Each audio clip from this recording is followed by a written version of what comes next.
What I have here is a Prandi hatchet. They're made in Italy. Now the head's supposed to be made out of C45 steel. It weighs about 1 1/3 pounds. Comes with a hickory handle.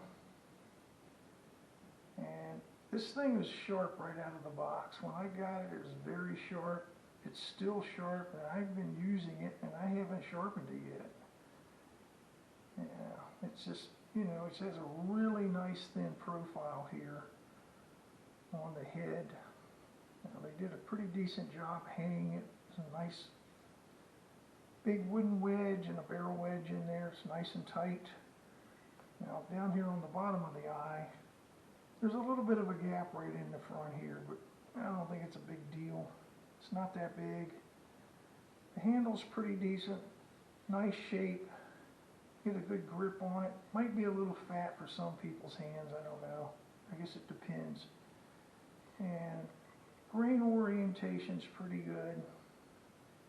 Not bad. It's good enough for a hatchet like this. Comes with this little leathery lanyard on here, and this thing really doesn't need a whole lot of work done to it. I mean, like I said, it comes sharp. And yeah, you might want to touch it up a little bit if you got one. Now the pole, it's flat. The edges are rounded over on it. It came like that. I'm not going to fool with it. The only thing I'm really going to do with this thing is scrape the finish off. It's rough. It has a lot of little pieces of wood stuck in it. Now, I've not used it for any extended period of time, just a few minutes at a time when I was chopping things, so it's not a big deal, but it's rough. Now I'm going to scrape the finish off and refinish it with some linseed oil, and that's really all this thing needs. It came in it's really nice, and it wasn't terribly expensive. When I bought this, I think I paid about $32 for it.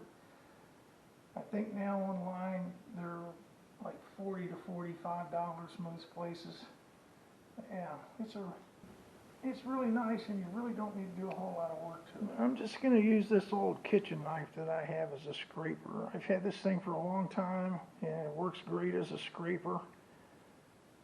And once I get it all scraped off, I'll do a little bit of sanding on it.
Yeah, I've got all the finish scraped off, and I'm just going over it with some 180 grit paper.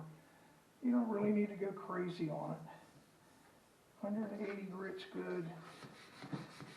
And, you know, I mean, if you were using this hatchet for like, you know, car camping, something like that, you really don't need to do this. You're only going to occasionally use it at home, chop up some stuff maybe for the fireplace. You don't need to go through all of this. It's just really up to you if you want it nice and smooth. But yeah, and you don't really need to go beyond 180 grit paper either. I mean, I think that's probably more than enough. It's nice and smooth at 180 grit, and just getting that old finish off of there that had all the little bits of wood in it has made a big difference in the way this thing feels. It's just really nice and smooth now. And I'm going to finish it up with a few coats of the linseed oil, and you know, that'll do it. I mean, it really doesn't look any different. It feels really nice.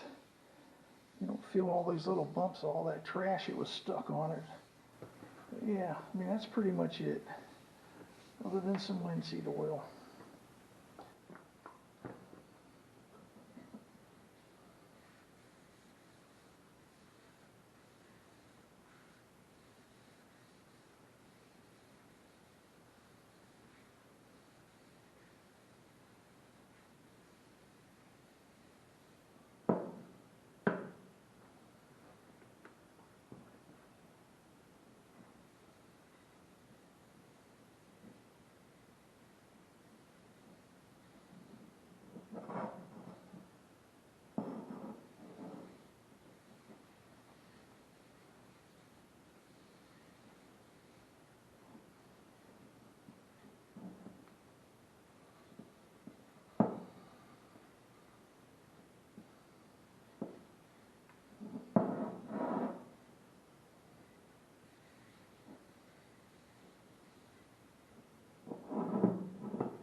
Okay, now I'll come back and probably put about 4 or 5 coats on. Just depends on what it is. When it starts to lay on the surface and doesn't dry, you know, you've pretty much done all you can do to it. But yeah, I mean, it looks a little better. It's way smoother than it was, getting rid of all those little bits and pieces of wood that was stuck on it.